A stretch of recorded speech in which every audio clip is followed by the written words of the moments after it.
বলছি গোপাল রওনা দি। মহারাজ এত ব্যস্ত হবেন না মহারাজ। হ্যাঁ হ্যাঁ, তা মহারাজ, আপনাকে দেখে মনে হচ্ছে আপনি হ্যাঁ, ঠিকই ধরেছ। তাছাড়া ঘুম হবে কি করে বলো? আমার বাড়িতে যে ছোট্ট রাজপুত্র আসছে। তা অবশ্য ঠিক। সেই কবে থেকে আমাদের নাতিকে দেখার জন্য আমরা বসে আছি। আচ্ছা গোপাল, তুমি এইবারে রওনা দাও, বেশি দেরি করো না, জাহাজ ঢুকবার সময় হয়ে এলো। আপনি কিচ্ছু চিন্তা করবেন না মহারাজ, আমি একদম সযত্নে আপনার নাতি ও বৌমাকে রাজপ্রাসাদে নিয়ে আসব।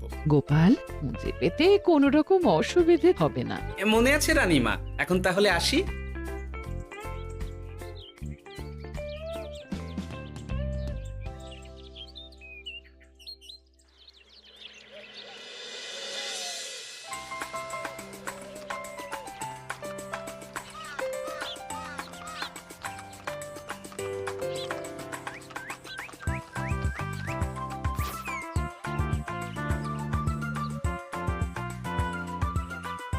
এসো এসো বোমা, এসো।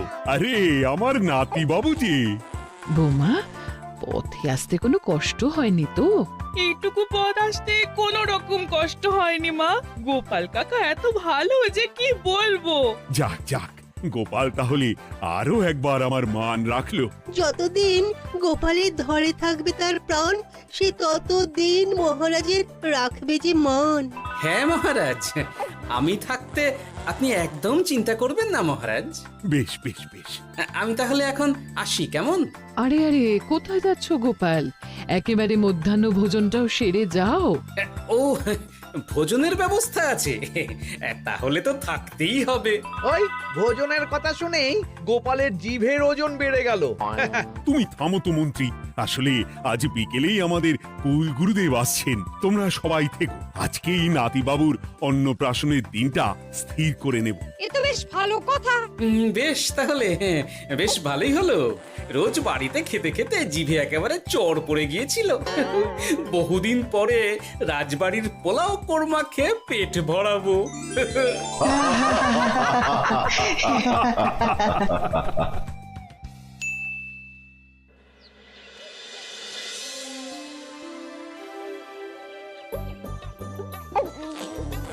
বাহ, তোদের নাতির তো ঢের উন্নতি হবে রে, খুব প্রতিপত্তি হবে, নাম যশ সব হবে, কোনো চিন্তা নেই।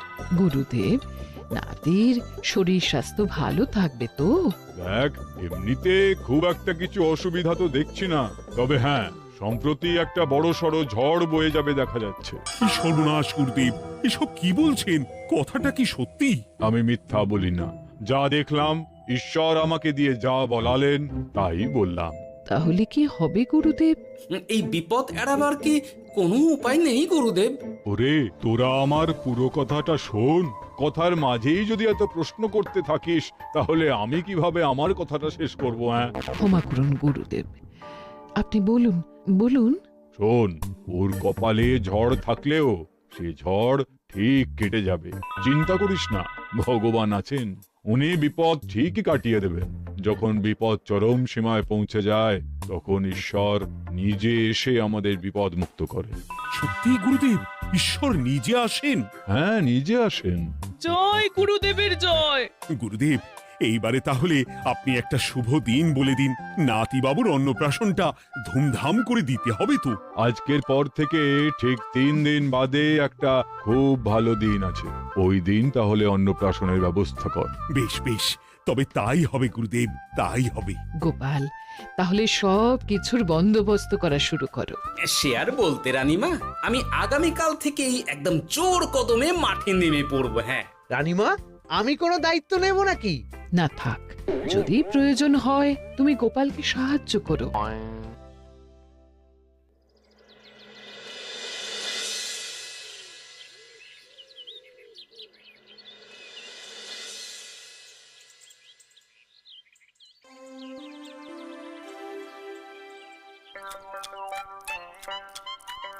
অপূর্ব হয়েছে রান্নাগুলো। সুযোগ পেয়েছে একেবারে 3 দিনের খাওয়া খেয়ে নিচ্ছে। সুযোগ কি কেউ ছাড়ে মন্ত্রী মশাই? এই আপনি বলুন না, যখনই সুযোগ পান কোষাগার থেকে একেবারে থলি ভরে ভরে মোহর সরিয়ে। থাক, মুখ বন্ধ করো, আমার ঘাট হয়েছে বলাটা। তুমি বাবু মন প্রাণ ভরে খাও, কেমন? মহারাজ, এইরকম একটা খুশির দিনেও আপনার মুখে হাসি নেই কেন?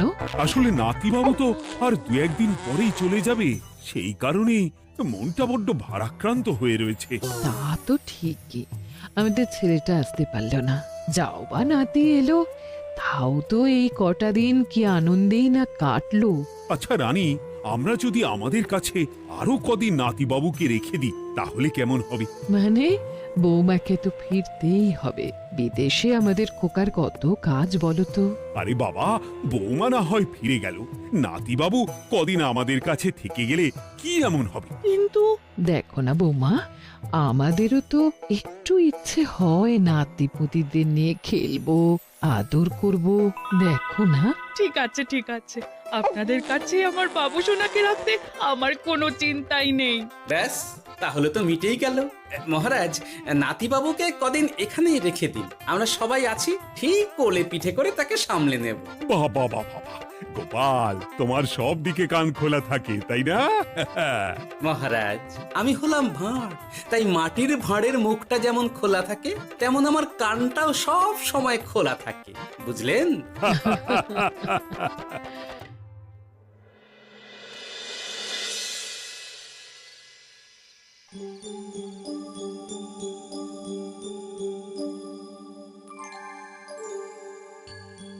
কি ব্যাপার মহারাজ, আপনি এখনো শোননি কেন? শরীর খারাপ করছে নাকি? না রানী, একটা কথা খুব ভাবাচ্ছে বুঝলে। কি কথা মহারাজ? এই যে সেদিন গুরুদেব বললেন না, যখন গভীর বিপদ আসে তখন ঈশ্বর নিজে আসেন বিপদে মোকাবিলা করার জন্য।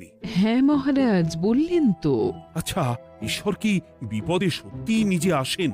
কিন্তু তিনি নিজে তো বিশাল শক্তিধর, ক্ষমতাবান, তাহলে তিনি নিজে না এসে অন্য কাউকে পরিস্থিতির মোকাবিলা করতে পাঠান না কেন? মহারাজ, ঈশ্বর কখনো কখনো নিজেই হয়তো আসেন, অথবা কখনো কারো দ্বারা বিপদ খণ্ডন করেন। ব্যাপারটা খুবই সহজ মহারাজ। না না, কিন্তু আমার মনে হয়। মহারাজ, আপনার কি মনে হয় আমি জানি না, তবে আমার যা মনে হয় আপনাকে বলেছি। আগামীকাল একবার সভাসদদের প্রশ্নটা করতে হবে, দেখি তারা কি বলে। আগামীকাল সকালে আবার বৌমা ফিরে যাবে।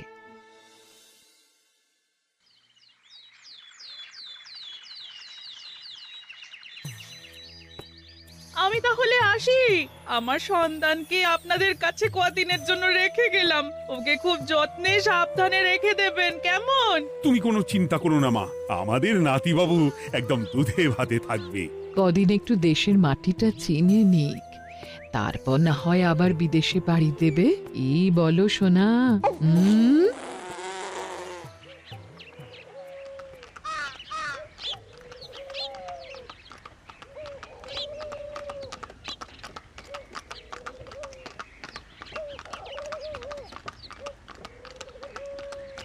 বৌমা তো চলে গেল, এইবারে তাহলে আমরাও যাই।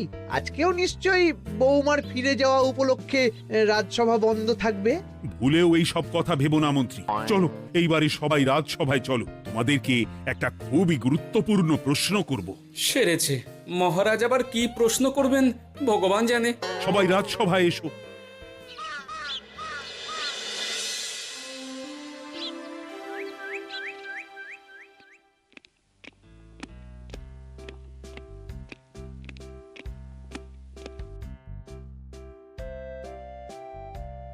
আচ্ছা, তোমরা সকলে বলো তো, ঈশ্বর কি সত্যি বিপদ খণ্ডনে এই ধরাধামে অবতীর্ণ হন? আচ্ছা, তাই যদি হয় তাহলে ঈশ্বর নিজে না এসে তার প্রতিনিধি হিসেবে অন্য কাউকে বিপদ খণ্ডন করতে পাঠান না কেন? হ্যাঁ হ্যাঁ, ঠিকই তো। কেন কেন, ঈশ্বর তো মহাশক্তিধর, উনি চাইলেই যা খুশি তাই করতে পারেন। মহারাজ, আমাদের যেমন ইচ্ছে হলে আমরা খাই দাই ঘুমাই ঘুরে বেড়াই, ঠিক সেই রকম ঈশ্বরেরও ইচ্ছা হয় নিজে নেমে এসে জগতের কল্যাণ করার। না না না, আমি কিন্তু আমার প্রশ্নের যথাযথ উত্তর পেলাম না। এই গোপাল, তুমি কিছু বলো না, একদম মুখে কুলুপ দিয়ে বসে আছো কেন? হ্যাঁ, না মহারাজ, মুখে কুলুপ দিয়ে নেই, আসলে খিদেতে পেটে ছুঁচো দৌড় দিচ্ছে। বেশি কথা বললে খাটনি হবে, আরো খিদে বাড়বে, তাই চুপ করে আছি আর কি। ইস, শুধু খাওয়া আর খাওয়া, সব সময় শুধু খাওয়ার চিন্তা। গোপাল, ছি, লজ্জা করে না? এমন একটা গুরুত্বপূর্ণ সময়ে তুমি আমার প্রশ্নের উত্তর না দিয়ে মনে মনে খাবারের কথা ভাবছো। আসলে মহারাজ, ওই না খেলে যে মাথাটা কাজ করে না, পেটে খিদে মুখে লাজ, এমন করলে তো মগজটাই পুরো ঘেঁটে ঘ হয়ে যাবে মহারাজ। বেটাকে তাড়িয়ে দিন। যাও যাও গোপাল, আমার রাজসভা থেকে এক্ষুনি বিদেয় হও দেখি। যাও যাও, তুমি যাও। যার সব সময় শুধু খাওয়ার চিন্তা, এমন পেটুককে সভায় রেখে আমার কোনো কাজ নেই। কিন্তু মহারাজ, চুপ, একদম চুপ। তুমি যাও গোপাল, যাও। যদি কোনোদিনও উত্তর খুঁজে পাও, তবেই আবার এই সভায় তোমার মুখ দেখিও।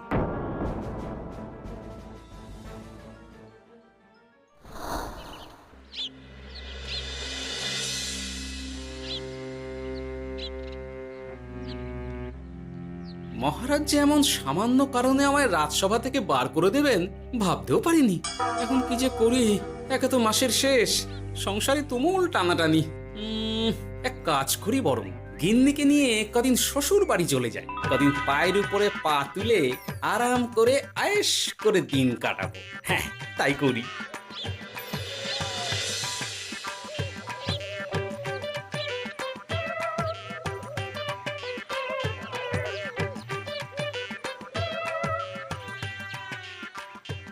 গিন্নি, ও গিন্নি,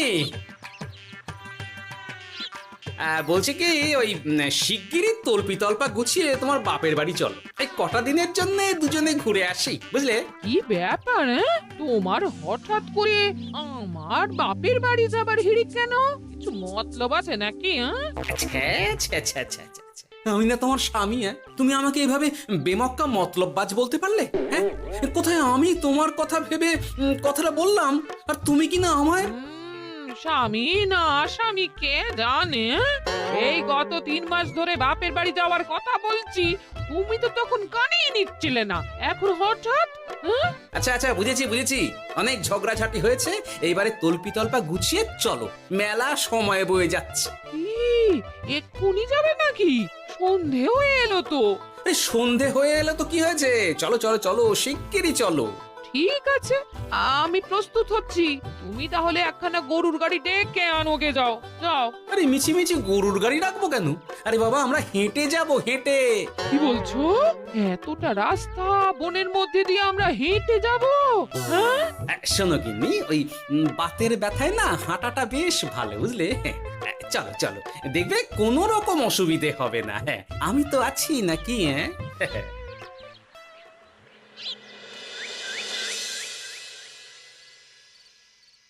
বাবা, হ্যাঁ, বনটা বেশ ঘন।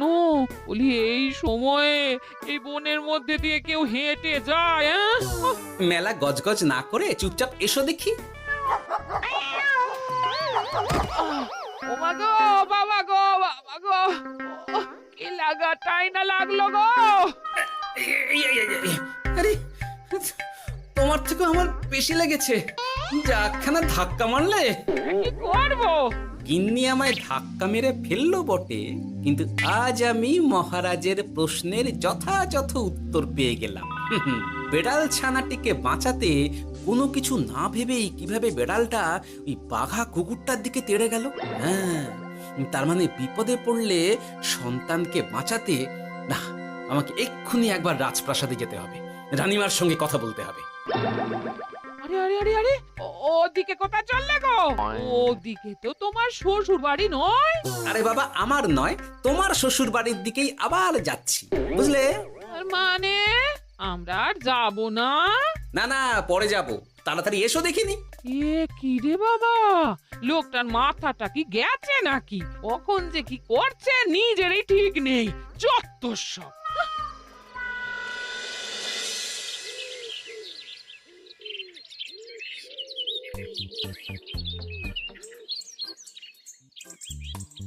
আরে গোপাল দাদা, তুমি এখন কি ব্যাপার গো? আমি একটু রানীমার সঙ্গে দেখা করতে চাই, খুব দরকার। কিন্তু এখন তো সকলে ঘুমাচ্ছে, তাই আমি তো এখন তোমাকে ঢুকতে দিতে পারবো না। আরে অযথা কথা না বলে পথ ছাড়ো, ভিতরে ঢুকতে দাও। গোপাল দাদা, তুমি এই সময় ওই ঢোকার জন্য অহেতুক জেদ করো না। তাছাড়া আমি যতদূর জানি তোমায় তো মহারাজ তাড়িয়ে দিয়েছিলেন। তাহলে আবার বহাল হব, চিন্তা করো না। দয়া করে এখন ঢুকতে দাও। গোপাল দাদা, আহ পেয়াদা, এই এই কি ব্যাপার? এত হইচই কিসের? কি হয়েছে? রানীমা, আমি আপনার সঙ্গে একটু কথা বলতে চাই, বিশেষ দরকার আছে। এসো এসো, ভেতরে এসো। তাহলে মহারাজকে তোমার পরিকল্পনা মতো বাইরে নিয়ে যেতে পারলেই উনি ওনার প্রশ্নের উপযুক্ত জবাব পেয়ে যাবেন, বলছো? সে ব্যাপারে আপনি 100% নিশ্চিত থাকুন রানীমা।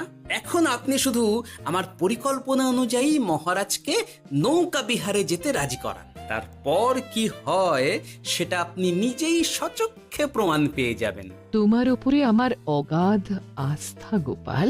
ঠিক আছে, তুমি যেমনটা বললে ঠিক ওইভাবেই আমি নৌকা বিহারের ব্যবস্থা করছি। রানীমা, দেখবেন এই পরিকল্পনাটা যাতে কোনোভাবেই পাঁচকান না হয়, তাহলে কিন্তু সব ভেস্তে যাবে। নিশ্চিন্তে থাকো গোপাল, কিচ্ছু হবে না, নিশ্চিন্তে থাকো।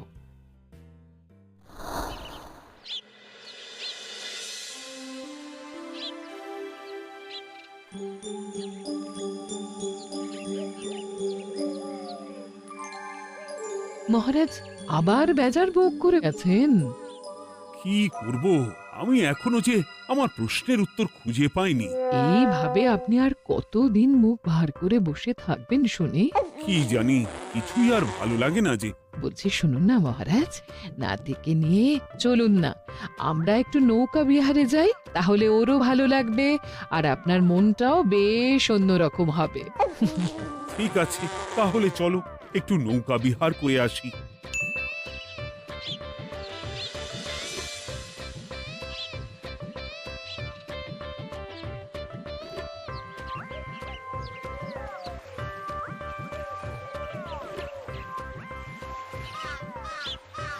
এই তো মহারাজ, আসুন আসুন, সে কখন থেকে আপনার জন্য অপেক্ষা করছি। এ কি গোপাল, তুমি এখানে? কি ব্যাপার?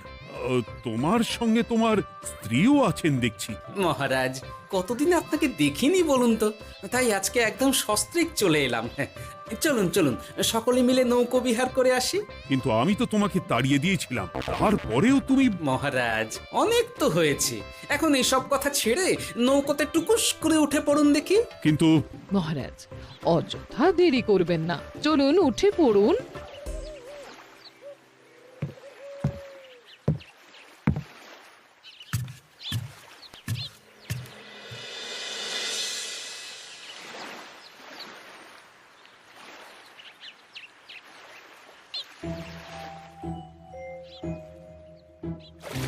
এ কি?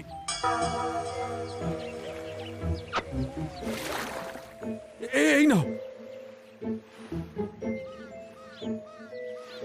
দেখো দেখো, ও কোনো সাড়া শব্দ করছে না কেন? সারা শব্দ করবেন না মহারাজ। মানে এসব কি বলছো? এই পুটুলির ভেতরে তো আপনার নাতি নেই, এখানে নাতির বদলে রয়েছে একখানা খেলার পুতুল। এসব কি বলছো তুমি? এইটা যদি পুতুলি হয় তাহলে আমার নাতিবাবু কোথায়? হ্যাঁ, আপনার নাতি এইখানে একদম সুরক্ষিত অবস্থাতেই আছে। যাক বাবা, আমি যে কি ভয় পেয়ে গেছিলাম তার কি বলবো। কিন্তু রানী, তুমি আমার সঙ্গে হঠাৎ কেন এমন ছলনা করলে? হ্যাঁ, আমার কথাই মহারাজ। কেন? আসলে আমি আপনাকে এই ঘটনার মধ্যে দিয়ে আপনার প্রশ্নের আসল উত্তরখানা দিতে চেয়েছিলাম, তাই। গোপাল, কি বলতে চাইছো একটু খুলে বলো তো। আপনি জানতে চেয়েছিলেন যে ঈশ্বর যেহেতু বিশাল ক্ষমতাধর, তাই সন্তানের বিপদে তিনি নিজে না এসে অন্য কাউকেও তো তার প্রতিনিধি হিসাবে বিপদটা কাটাতে পাঠাতে পারেন। হ্যাঁ, কিন্তু তার সঙ্গে এই ঘটনার কি সম্পর্ক শুনি? মহারাজ, পুতুলটি যখন জলে পড়ে গেল তখন আপনি সেটিকে নিজের নাতি ভেবেই একবারও কারুর জন্য অপেক্ষা না করে নিজের প্রাণের তোয়াক্কা না করে নাতিবাবুকে রক্ষা করলেন। মহারাজ, আমরা ঈশ্বরের মানব সন্তান। ঈশ্বর আমাদের সকলের হৃদয়ের ভিতরে বসবাস করে, তাই বিপদ হলেই তিনি ছুটে আসেন, কখনো নিজে, আবার কখনো বা কোনরূপ প্রতিনিধি মারফত। তাই ভবিষ্যতে আর কোনোদিনও ঈশ্বর সম্পর্কিত কোনরূপ সংশয় মনে রাখবেন না, কেমন? সাধু সাধু, ধন্য তোমার বুদ্ধি হে গোপাল। সত্যি যেভাবে তুমি একটা ঘটনার মধ্যে দিয়ে আমায় আমার প্রশ্নের উত্তরটা ব্যাখ্যা সমেত, তার কোনো তুলনা হয় না। তোমার যে আর কিভাবে প্রশংসা করব তাই ভাবছি। মহারাজ, আমার আর প্রশংসা না করে ওই পেট পুরে একটু ভালো মন্দ খাওয়ান তো দেখি, তাহলেই হবে, আর কিচ্ছু চাই না। আচ্ছা আচ্ছা, বেশ বেশ, তাই হবে। আগামী 7 দিন তোমার সস্ত্রীক সহ রাজবাড়িতে দুবেলা আহারের নিমন্ত্রণ থাকলো, কেমন? ব্যাস, আর কি চাই?